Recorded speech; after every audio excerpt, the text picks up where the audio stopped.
All right, welcome, logic class. Welcome, internet. Here we go. We have been working our way through book 1 of Euclid, and today we're going to try to just finish. And, we're not going to do exactly every single proposition because some of them are maybe like not so important to us, but I do want us to explore the axiomatic method, and in order to explore the axiomatic method, I want us to have seen an example of it in practice, and book 1 of the Elements is a good example of this. So, okay, just to make sure that we are all 100% clear on the difference between Euclidean geometry and neutral geometry and what depends on the parallel postulate and what doesn't, let's just do like a very fast, sort of recap. What have we done already in class? We did prop 1. What's prop 1? Make an equilateral triangle. What's prop 2? Let's just say rigid compass. What's prop 3? Segment subtraction. So this is just like take one segment off of another. What's prop 4? SAS. What's prop 5? Isosceles triangle theorem. So, okay, good. Prop 6, that's that weird one that says that you can't, no, what is prop 6? Oh, it's converse isosceles triangle theorem. So it's the one that says if the angles are equal, then the sides are equal. Prop 7 is the weird one that says that you can't have two different points such that these, like you can't do that this is just like a no. People have been following along, know exactly what I'm talking about. Other people, whatever. Prop 8 is SSS. Stop me if I'm wrong. Prop 9, I think this recap is worth it. Prop 9 is bisect an angle. So, you got an angle? Well, you can bisect it. Prop 10, bisect a finite straight line. So, given some line segment, you can construct the midpoint. Prop 11, to draw a straight line at right angles to a given straight line from a point on it. So, yeah, basically construct a perpendicular at a given point on a given line. Prop 12 is drop a perpendicular, I think, right? Yeah. Prop 13 rather, is kind of just boring. It says that basically these two angles add up to 180. That would be the modern way of putting it. Or two angles that are like that equal two right angles. Prop 14 was, this was the one, this is kind of like converse vertical. I don't know if I'm talking about prop 14. It's the one that says that, if you have three things and you're not sure whether they're in a line or not, then they are if these angles add up to 180, something like that. Okay, that's not exactly right, but that's good enough for me. Prop 15 is vertical angles theorem.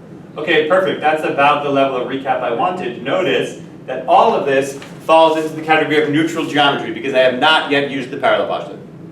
Okay, then for people watching at home, also people in this class, we went to some extra packet called Parallel Postulates Equivalence Packet, in which we explored the fact that there's not just one parallel postulate, there's Euclid's parallel postulate, and then there are these other things which are often also referred to as the parallel postulate, but are kind of like slightly different. However, we proved very slowly that they're all equivalent to each other. People in the room good?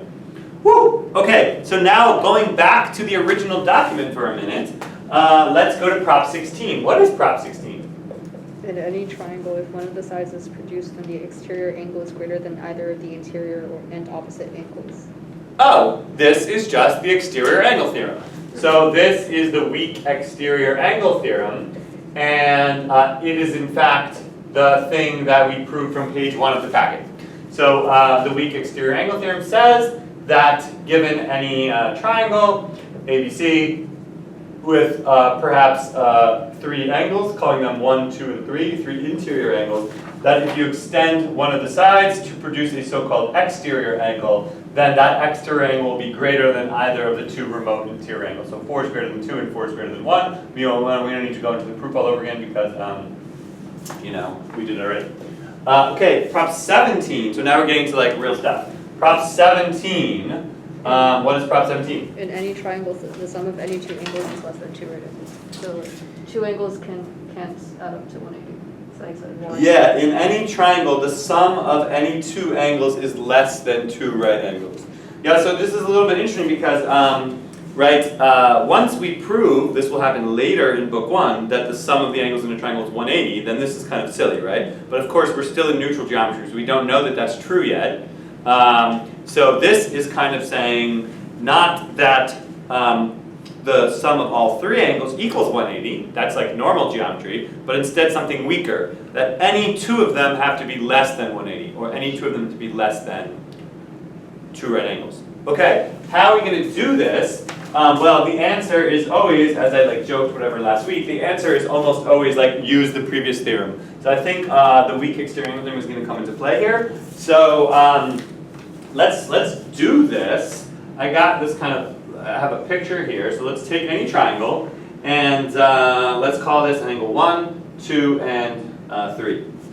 And now, just take a peek, see if I'm still in frame, looking great.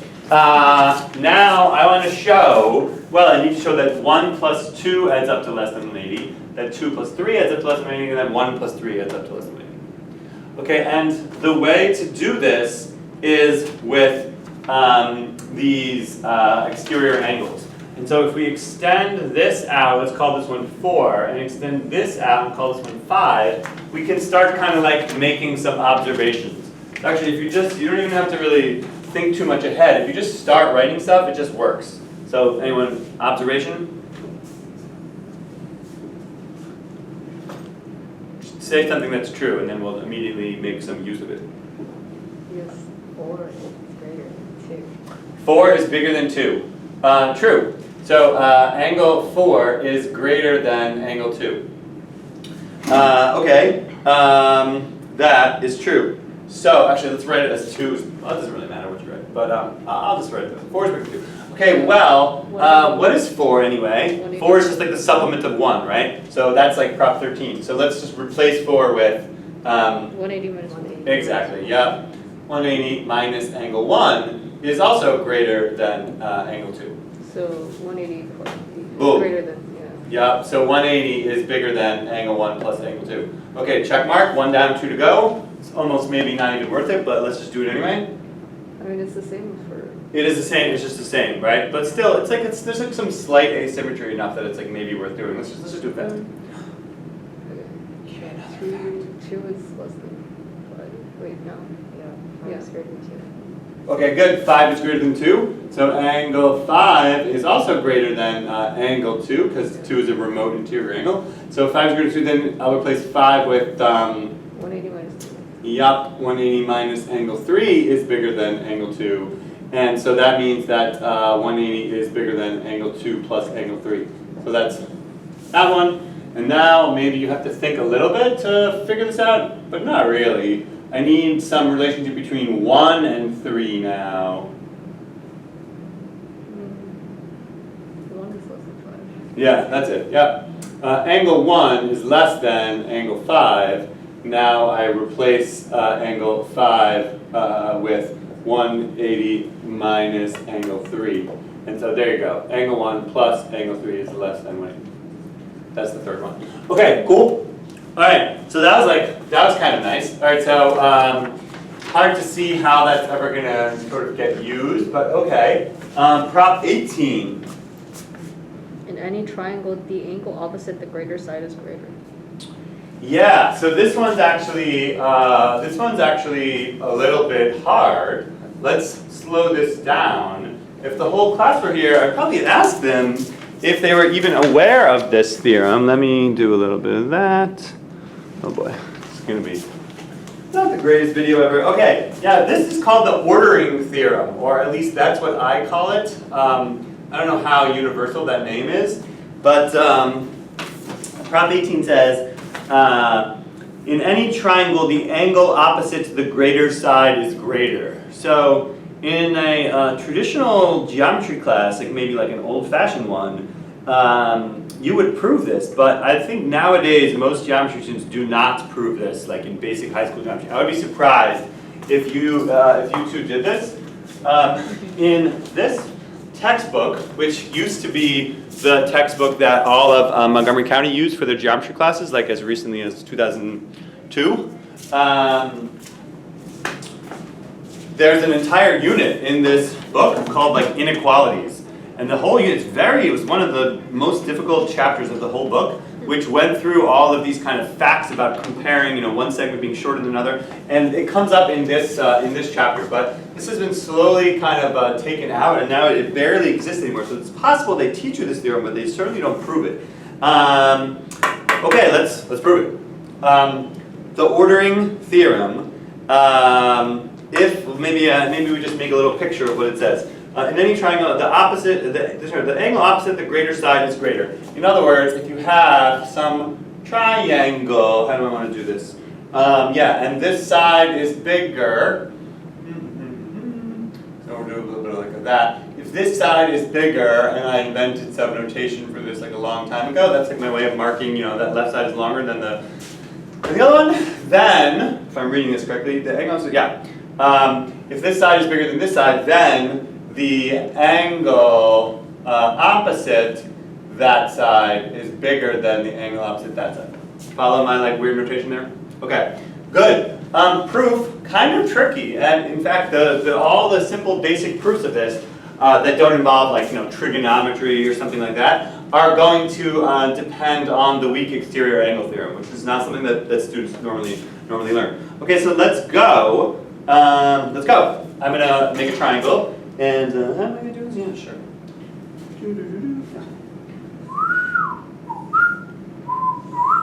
Okay, so here is a triangle. Let's call this triangle A, B, C.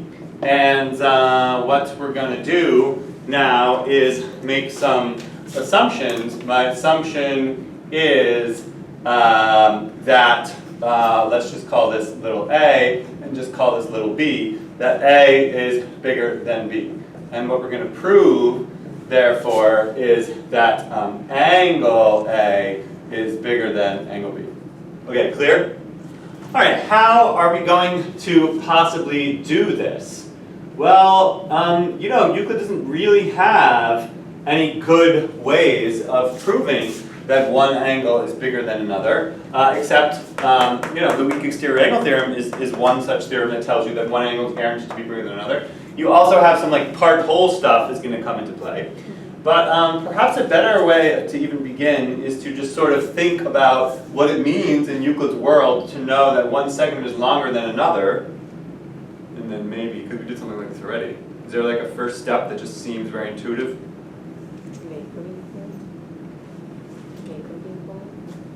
Well, I can't make them equal exactly, or maybe, what do you mean by that? Like, I don't know, I'm just trying to remember that one. Yeah, I know it was like a week ago or more. Yeah. Like, Is it bigger? Contradiction. like this. Could do this by contradiction, maybe, although I think that you'll see in a minute, that's how we're going to end up doing some of the follow-up theorems. Well, if one segment's bigger than another, even thinking back to like prop 3, then you can just kind of, take one off of it. In fact, I think it was somewhere around prop 6 that we did that way, where we said, suppose the segments aren't of the same length, and then we built the smaller one on the longer one. So yeah, if you're really thinking about these segments, what does it mean to have like a short segment and a long segment? Well, it means that the short segment can be sort of laid onto the long segment. In other words, what Euclid says to do now is, since AC is less than BC, like cut off, apply prop 3, right? Cut off onto this side some segment of length B. And let's just give this little point a name here. Let's call this like point X. So in other words, is that pretty clear from the picture in the blue? I think that's pretty clear what we're doing. Okay, and so then it's just to make sure we all get this, it's this whole thing that's A, of course. All right, now the proof should sort of fall out a little bit, I hope. Now we can connect.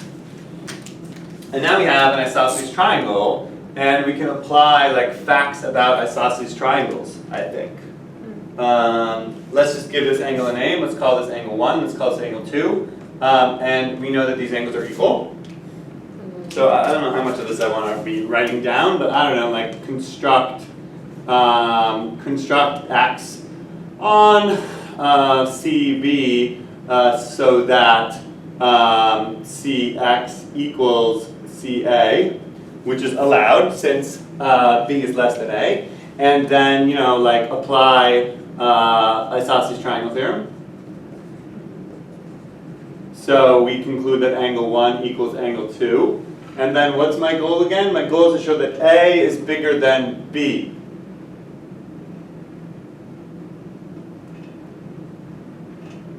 Yeah.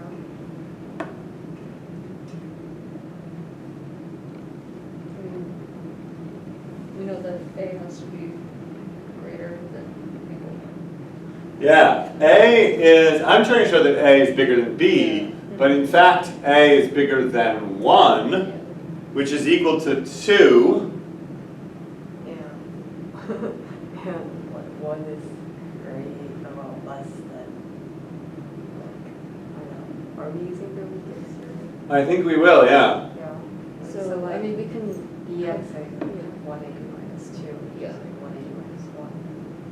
I don't know. I think there's one more sort of like missing step here. Okay, so we can just start, because so what do we have? We have angle A. Okay, so angle A is, in fact, for sure, bigger than angle 1. Reason, just like whole is greater than part. So I'll just write that down. Whole is greater than part. Okay, and then angle 1 just equals angle 2. So what's the relationship between angle 2 and angle B? Is there one?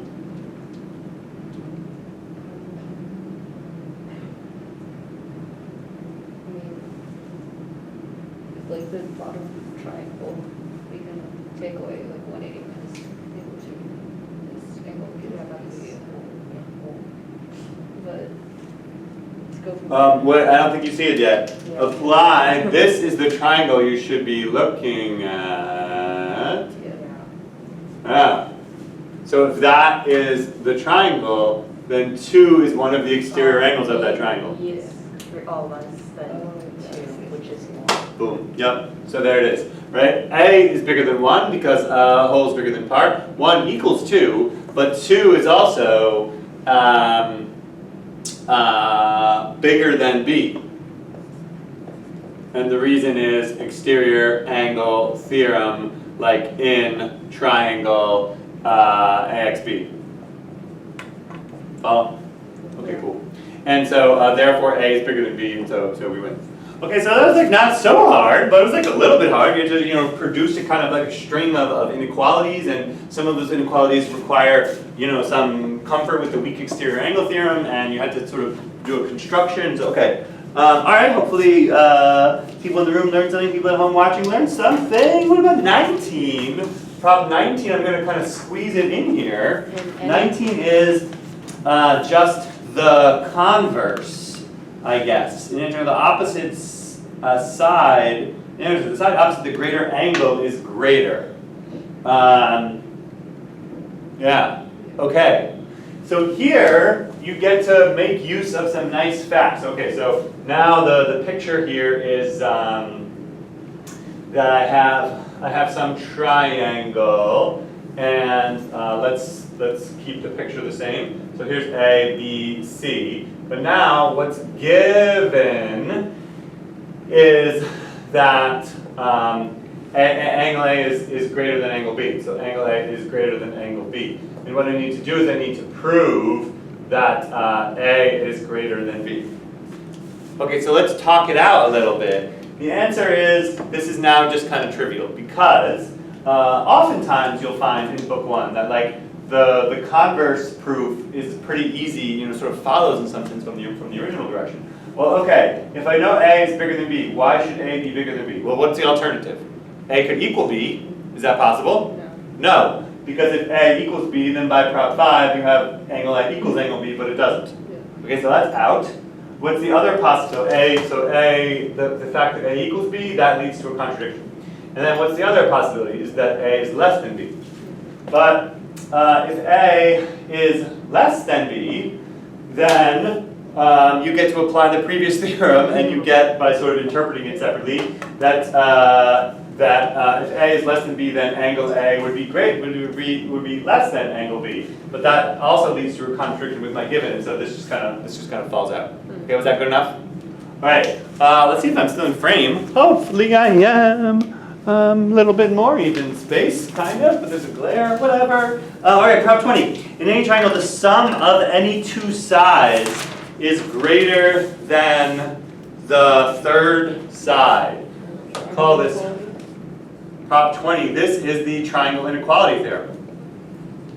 And it's interesting to me that this basic theorem that you use all the time, you don't typically prove this in a high school geometry class. So let's prove it right now.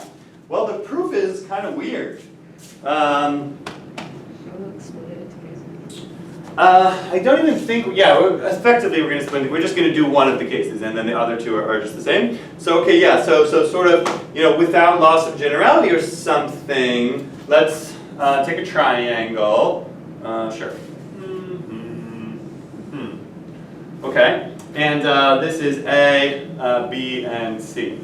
Okay, so goal, show that, what I want to do is I want to show, without loss of generality, that A plus B is greater than C, and then, okay, that'll be good enough. So, this is A, and this is B. Okay, well, here is what Euclid does. He says, okay, I want to show that A plus B is greater than C. Well, like in some fundamental way, it's like you can only compare things. Okay, maybe let's see. How do I sort of frame this? A plus B. Like, what does that even mean? A plus B. What would that mean to Euclid? Maybe we're thinking in a modern way of those as summing two numbers or something like that. But of course, that's not what Euclid sort of feels. Like segments. Segments. Yeah. It's like intuitively, if A plus B were like equal to C or something, it'd just be like a line. Yes, that's another way of putting it. But I think I like what you said a little bit, or you started to say something. Well, you're extending, I guess, lines would be by A. Yeah, in some sense, for this to have like real geometric significance, we need to like make a segment of length A plus B. That's the sense in what A plus B sort of means to Euclid is a segment whose length is the length of A and the length of B like together. And so to give that some sort of geometric meaning, I need there to be like a B. So that's exactly just what we do, right? We're going to extend this out to be of length B. So,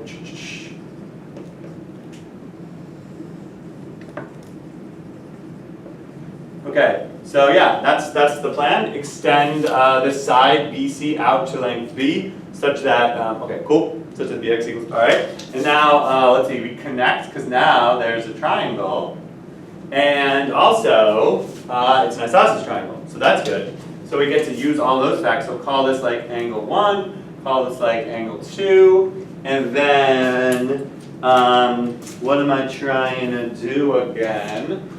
I'll ignore my notes and we'll just go. Oh, I think it's pretty clear.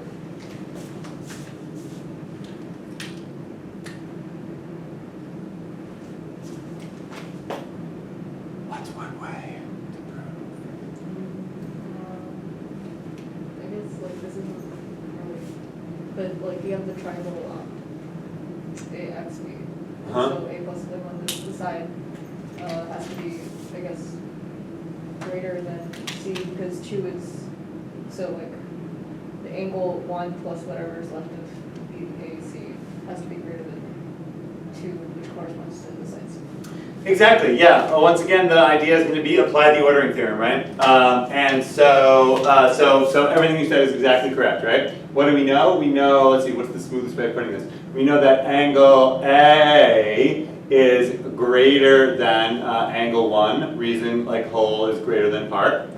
And then 1 equals 2 because that's isosceles triangle theorem. So now I have that angle A is greater than angle 2. But of course, angle A and angle 2 are angles in this big triangle BXA. So yeah, so we're going to apply the ordering theorem, prop 18, to triangle AXB. And the ordering theorem tells me that the, or I guess it's prop 19, right? It's prop 19, the one that says if you know one angle is bigger than the other, then you have the sides as well. So anyway, prop 19 says therefore that like the side opposite the bigger angle, angle 2, that's the side BX, is greater than the side opposite the smaller angle, which is the side opposite angle 2, which is AB. And so there you have it. A plus B is greater than C. Woo! Okay, and later on, this will cause some people to freak out a little bit because the critics of Euclid, not the critics exactly, but the commentators in later generations, not just the Greeks, but especially the Europeans, even thousands of years later, will often cite Euclid's proof of the triangle inequality theorem as not bizarre, but like they remark that this is among the most obvious things that he proves. Like to them, for some reason, and once again, we actually ended class last week in a kind of a cacophony of anger and cursing and stuff like that. There was also some good philosophical discussion going on during and amongst that. We were talking about the kind of the sort of inherent subjectivity of these statements, such as obvious or not obvious or intuitive or not intuitive. So okay, so with all that in mind, people seem to think that the triangle inequality theorem is like so ridiculously obvious, and yet Euclid proves it. And so by doing that, Euclid kind of sets a sort of a trap for himself or something like that, in which certain people who have the perhaps naive view of the axiomatic method, which is that you start with things that are obvious and then you prove from those obvious things that are less obvious, will cite the triangle inequality theorem as establishing some sort of like precedent by Euclid that even things this obvious need to be proved. Okay, and so somehow when Euclid proves something really, I'm just repeating myself now, but when Euclid proves something really, really obvious like this, he now sets a kind of like a bar of like everything this obvious and less or something like that needs to be proven. And this will then lead to the prevailing feeling that postulate 5 needs to be proven. Because they feel that the parallel postulate 5, is somehow less obvious than the triangle inequality theorem. And so it's somehow a flaw of Euclid to expect us to assume something that's not obvious, but then later on, prove things that are obvious. Okay, so whether or not you think that, I don't think that's actually so compelling, that argument, but people do feel that way. So this often gets cited as prop 20. Okay, that was pretty good. Let's pause the video and erase the board and be back in a second. Okay, we're back. Prop 21. Have you figured it out? It's a kind of a mouthful. If from the ends of one of the sides of a triangle 2 straight lines are constructed meeting within the triangle, then the sum of the straight lines so constructed is less than the sum of the remaining 2 sides of the triangle, but the constructed straight lines. Okay, so this is kind of like a lot being crammed in, yeah, this is actually kind of an example of one weird feature of Euclid and the ancient Greeks in general. I mentioned this also on Friday, that they have this almost ideological approach to proofs with an associated diagram. Every proof contains one diagram and only one diagram. So even a proof which contains almost no visual content, there will still be a diagram.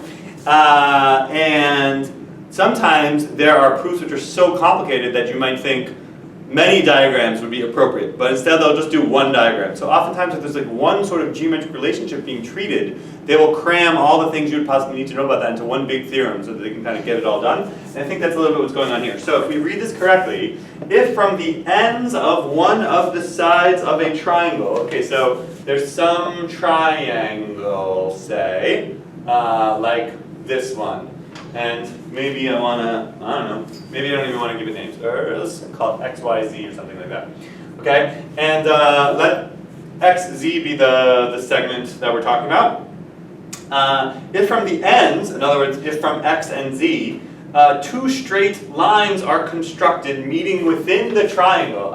Okay, I see now. So like that type of situation, so where that's kind of like W or something, then what? Then x plus z is greater than The sum of the straight lines so constructed is less than the sum of the remaining two sides of the triangle. Okay. And while we're at it, the constructed straight lines contain a greater angle. So if this is like theta 1, that it's going to be bigger than theta 2.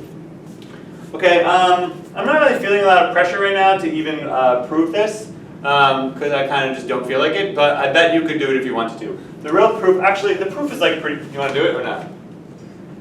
Sure. Shrug. Okay, the proof goes like this. The proof, see if I remember this now that I'm pretending like it's so easy. Why is this true? I've not prepped this, but I think one way you could do this is oh boy, will this work? I think you can just connect these two. This is not the only way, but just draw that, okay? So this is, what we call that point W. So now I really need to show, what I really need to show is that in order to show that A plus B is less than C plus D, it suffices to show that B is less than D and A is less than C. And why is that true? Well, I guess I'm going to use the ordering theorem, if I can. And I guess, I don't remember how to do this. I bet this is really easy. Should we try? Is the triangle inequality have any? Is it just the triangle inequality? But I want to know if that's good enough. Oh yeah, it's just the triangle inequality. No. No, that's not going to be good enough. Or at least I'm not seeing it. Maybe you do. I'm just saying that because it was the previous thing. Oh, you're just saying use. Okay, I bet you're right. Convincing. So I haven't in past years I just kind of mentioned this one and just moved on. I bet this proof is really easy though actually. So now it's going to be embarrassing. We could always look it up. Why is B equals C? Maybe this is just not the right construction. Well, let's put it this way. For the angles, I know how to do this because watch. If you call this like angle 1, angle 2, angle 3, and angle 4, then 2 is bigger than 3 and 1 is bigger than 4 because they're exterior angles. So since 2, can I just say that out loud? So therefore 1 plus 2 is bigger than 3 plus 4. Okay, so that's the angle thing now is done. But, oh, and here we go. Do we go or not? I need, if I want to say that A plus B is bigger than C plus D,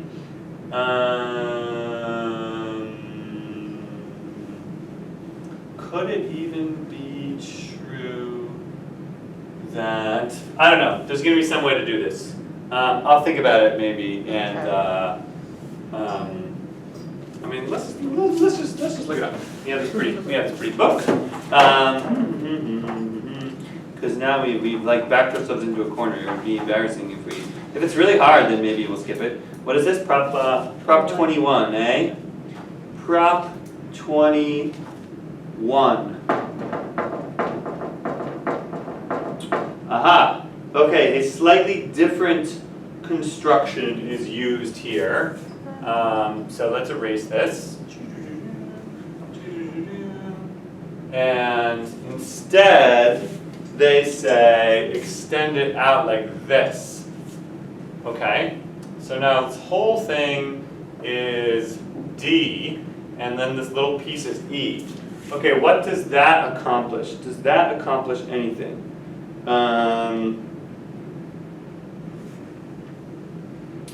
Blue plus red is greater than black. Oh, okay, and then let's call this little thing F, and let's call this little thing G. Okay. Believe it or not.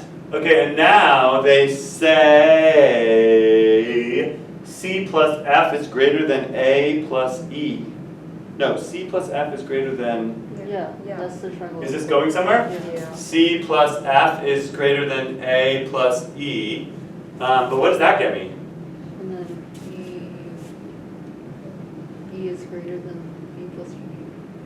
Wait, I don't know. But it is also true that A plus E plus G, A plus E plus G is greater than H. What? What am I trying to do again? I'm trying to go through the C plus, and now I'm gonna, so, H is oh, okay, so add G to both sides of the first equation? so True? that's greater than H. So now am I done? I wish I were done. F plus G plus. But then we need to relate B and So, then A. Yeah. So I mean E plus so G that is means greater that D plus C is bigger Oh, than wait. H. E plus G That is doesn't greater get me than anything. B. What's E plus that? G is greater than B. One more time? E plus G is greater than B. E plus G is greater than B. You want to work that in there also? Is that going somewhere? And then, so that means that G plus C plus F is greater than A plus B. Oh, E plus G is greater than B. Oh yeah, so actually, so this was kind of, was this helpful or not? I don't see how H is relevant. Sure. Let's just take that off. So, wait, did you have something there or not? I mean, E plus G is greater than B.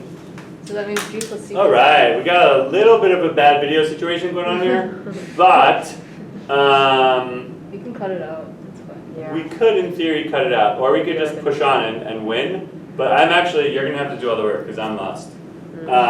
But you are right that I'm like, oh yeah, then wait, then like, okay, E E plus- plus G is greater than E plus B. G is greater And then you than like add B. A to like both sides. So add A to both sides. This And, like, this sounds good. Then you like kind of, yeah, then you prove it. Right? Yeah. Plus Yeah. A, but So we're trying to prove that like. oh yeah, now we're done. Yeah, Okay. yeah. Ta-da! So yeah, so therefore, you comparing these just by transitivity, you get that C plus F plus G is bigger than A plus B, but F plus G is just D. Okay, that was like pretty good, and that didn't take too long. Woo! Okay, good. That's Prop 21. We are so smart. Good job, juniors. Prop 22. Maybe I will now skip some though. Oh, that's Prop 22, Prop 22. Here we go. To construct a triangle out of 3 straight lines which equal 3 given straight lines. Okay, and yeah. So this is the algorithm which basically says make a triangle out of 3 segments. And it's pretty straightforward, right? You have like this, in some sense this is almost like just SSS. So you're given 3 segments, and you're just going to make a triangle. This kind of came up a little bit on Friday already. The way you do it is, man, you just do it. Circles? Yeah, you just like make some circles, right? So you take the segment of length A, and then you just make the circle of radius B about this point, and you make the circle of radius C about this point, and kind of like, there you go, right? That's B, and that's C, and then you win. Okay, and sort of built into the theorem, therefore, is, note that this comes immediately after the fact that, this is sort of a follow-up to the triangle inequality, which says that it's required that B plus C be more than A, and it's kind of clear how that comes into play. So that sort of needs to be, that fact needs to be proved first, somehow, before you can explain the construction, because the construction only works in certain cases. Okay, Prop 23. To construct a rectilinear angle equal to a given rectilinear angle on a given straight line and add a point on it. This also came up on Friday. This is just copy an angle, right? Yeah. Proposition 3, yeah. So in some sense we already talked about this, but if you really kind of maybe like, I don't know, want to do it again or something, here's some angle. How do I copy? What does it say again? On a given straight line and then a point on it. Okay, so the idea is you have a line, some line L, you have some point A, and I specifically want to make this angle here. Okay, how? You just go to some point on this angle, doesn't matter what, and you make the blue, and then you blue compass your way over here, yeah? And then you get the blue, and then, actually probably Euclid even says it a little bit better. Maybe he just says copy the triangle, I don't know. Anyway, we're gonna do it. Then you make this, you set your compass to some arbitrary point here, and you make the red circle. Wait, I thought you go to the end of the blue line, and then you And then go make to the a triangle. Well, I think I need to do both, right? Yeah. And then I connect these two, and then I make my green one, and then so that makes that green, and that makes that red, and so there we go. So these two triangles are equal by SSS, and therefore, since the triangles are equal, that means that the angles are equal too. Or to Euclid, that's just built into SSS that the other parts are equal to angles. Okay, let's go. Okay, good. Now let's do this kind of something we already did. Method to copy an angle. No, we're still in neutral geometry. So all this is still neutral geometry. 24. Oh yeah, this is, I think, legit hard. This proposition 24. If two triangles have two equal sides equal to two sides respectively, but have one of the angles contained by the equal straight lines greater than the other, then they also have the base greater than the base. Okay, this is another thing that comes up in this unit on inequalities in triangles that has been sort of cut out of the standard American curriculum in most cases. I called this the Hinge theorem, and I think this is a little bit standard to call it this, but maybe not. It's possible I made this up. The Hinge theorem goes like this. It says, all right, suppose you have a triangle.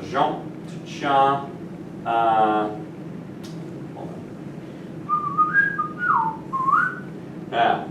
And you have another triangle, so call this A, B, and call this like C1. And you have a different triangle where this is also A, this is also B, boom, boom, boom, boom, but this is C2. Then the Hinge theorem says, if I'm reading this correctly, one second, but if two triangles have two sides equal to two sides respectively, there it is, but have one of the angles contained by the equal straight lines greater than the other, then they also have the base greater than the base. In other words, if this is theta 1 and this is theta 2, then this theorem says that if... Should this fall from the theorem? wait, one second. But one of the angles is greater than the other. So this says that if theta 2 is greater than theta 1, then C2 is greater than C1. Does everyone agree? Yeah. Okay, let's skip the proof, because I do actually kind of know this proof, but we're not getting too into the weeds or whatever. But anyway, that's the Hinge theorem. It's very useful if you're doing kind of sort of low-level geometry proofs. And I believe that prop 25 is the same, is just the converse. The base greater than the base, yep. That if C2 is greater than C1, then theta 2 is greater than theta 1. Okay, agree? Alright, so that's the, I just called them both the Hinge theorem. The proofs are relatively involved, I think, at least the standard proof I'm aware of, involves like some constructions and some sort of non-intuitive applications of triangle inequality. You can try it, but let's move on. Okay, 26, prop 26. What is prop 26? Let's see. If two triangles have two...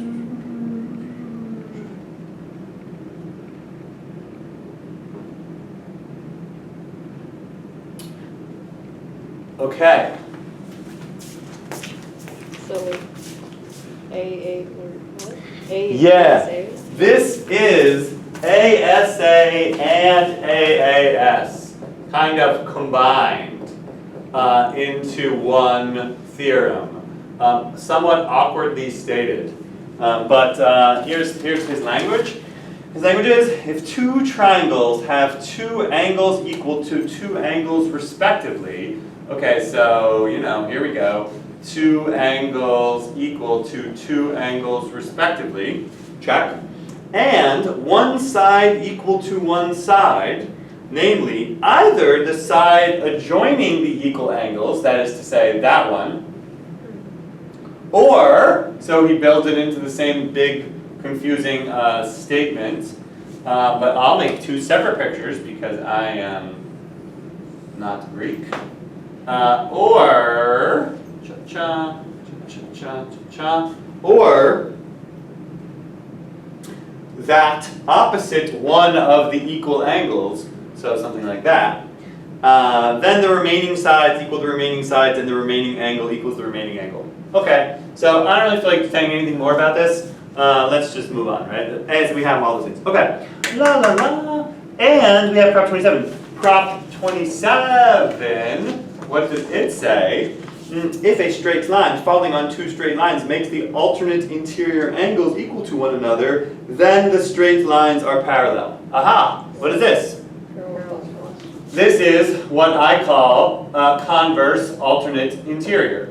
Converse alternate interior, to be totally clear, is the one that says if the alternate interior angles are equal, then the lines are parallel. And we spent a lot of time on Friday proving this and also making note of the fact that it is true in neutral geometry. In other words, the parallel postulate has not yet been invoked yet and does not need to be invoked to prove this, even though this seems to be about parallel lines.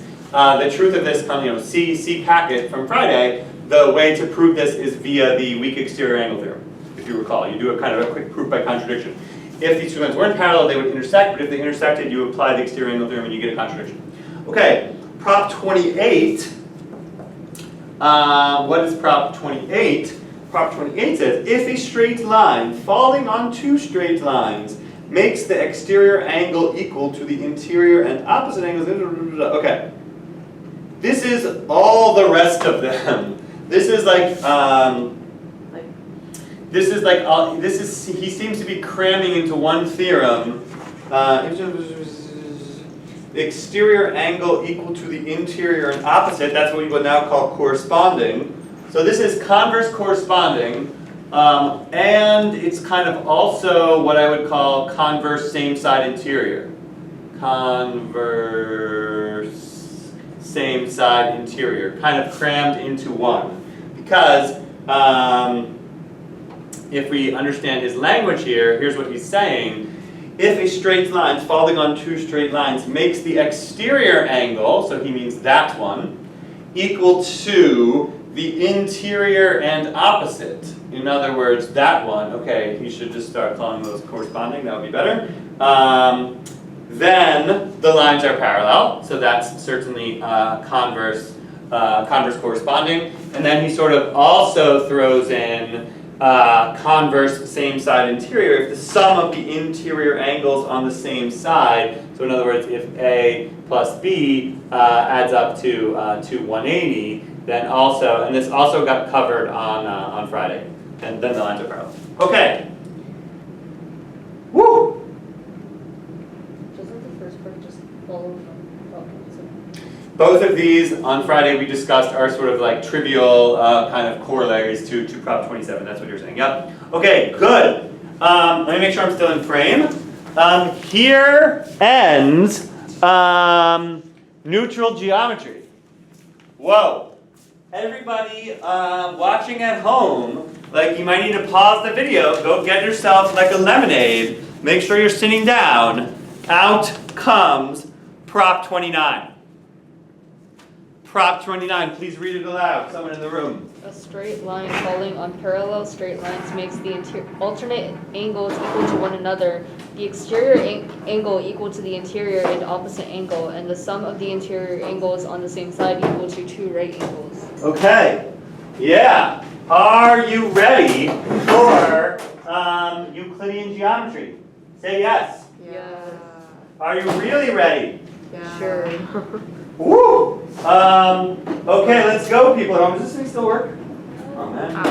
Oh wait, It's not really dark enough. All right.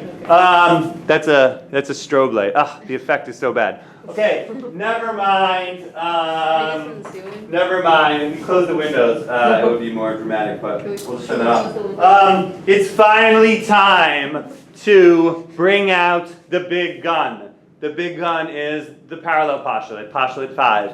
And Euclid really just proves every single thing he possibly can, asterisk, not really, until he can't make any more progress, until finally he brings out the parallel postulate. So, okay, what is neutral geometry? Neutral geometry is postulates 1 through 4, and everything you can prove with postulates 1 through 4, which is propositions 1 through 28, and some other things that Euclid doesn't happen to think of, while writing book 1, that we'll talk about more later. Okay, pausing the video again, and we're going to come back, and we're going to be in a world of Euclidean geometry. Woo. Woo. Okay, we're back! Prop 29! What is Prop 29? A straight line falling on parallel straight lines makes the alternate angles equal to one another, the exterior angle equal to the interior and opposite angle, and the sum of the interior angles on the same side equal to 2 right angles. Yeah, once again, he crammed kind of 3 theorems into one, but one part of Prop 29 is the statement that, if you have some parallel lines and a transversal, then, for example, corresponding angles will be equal. Boom. That is what I call corresponding. That is one of the 3 things that I claim has a right to be called the parallel postulate in a certain sense. It is provable from the parallel postulate, and Euclid's proof of this is almost identical to the one we did last week.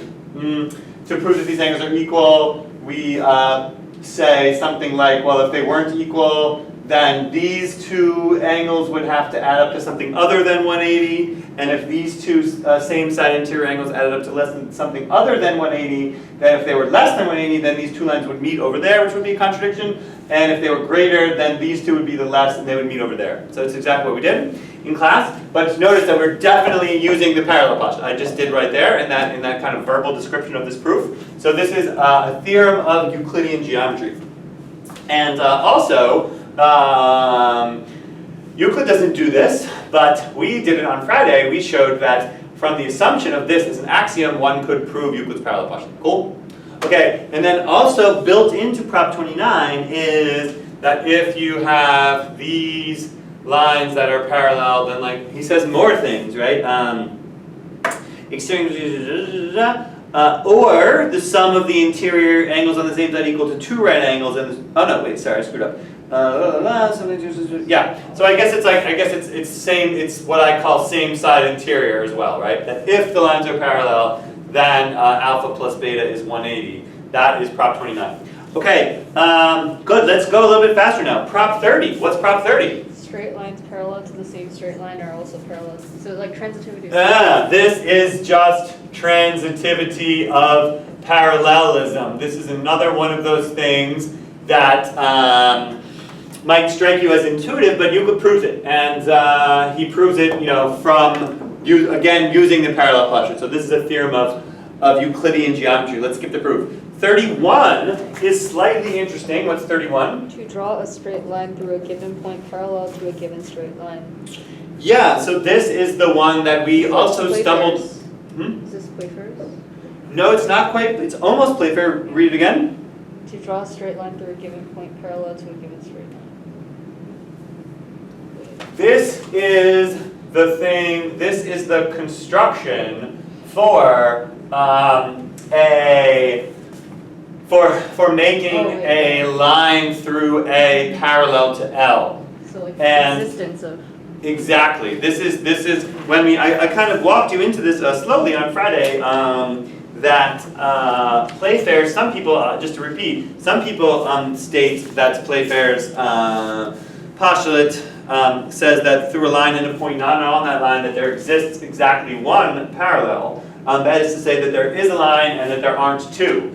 But the mere existence of a parallel line, in fact, we learned, does not require the parallel postulate. So this is actually the one theorem which is kind of misplaced from a logical perspective.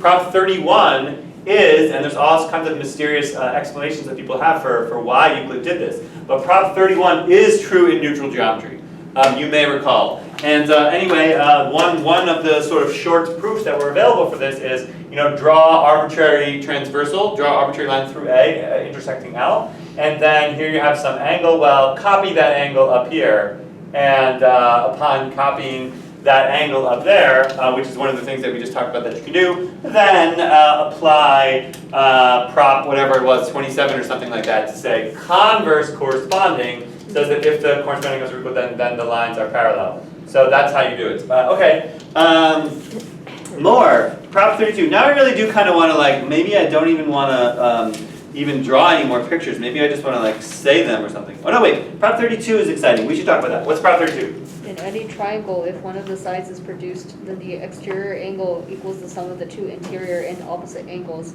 and the sum of the three interior angles of the triangle equals two right angles. Yeah, he's kind of bearing the lead there a little bit. This is just the triangle sum theorem.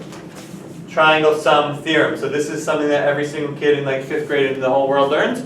And here it is all the way at prop 32. And just to make this clear, this